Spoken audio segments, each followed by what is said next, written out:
What's the biggest misconception behind training velocity? I don't know if there's one. I think there's a bunch.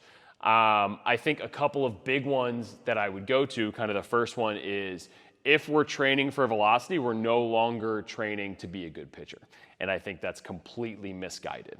All right. I think people think if we're training for velocity, automatically command is going to, kind of go down the tube. We're going to get worse, all of these things. What we know when we look at the data is that as pitch velocity increases, right, especially on fastballs, and pretty much every pitch outside of the changeup doesn't seem to have as strong of a correlation, but pretty much every pitch, especially the fastball, as the velocity goes up, success by hitters goes down by pretty much whichever metric you measure it by, whether it's batting average, how hard the ball was hit and put in play, all of these things.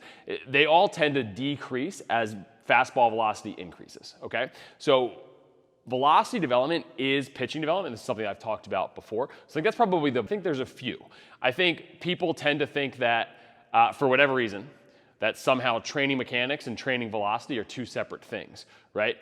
The efficiency of your movement does tend to a large degree, like that your technical efficiency tends to drive your output. I mean, if we think about this with swimming and sprinting and everything, it makes perfect sense, but for some reason that's lost in pitching or throwing or whatever for a lot of the reasons I don't really understand that. They're not two separate things. When we're training the mechanics to be more efficient, we are also training for throwing velocity and vice versa, right? The way we do that may be a little bit different. It's not going to be old school, sit on a bucket, toss you a ball, tell you what you did wrong. We're going to use a constraints-led approach, which we can dive into more at a different time.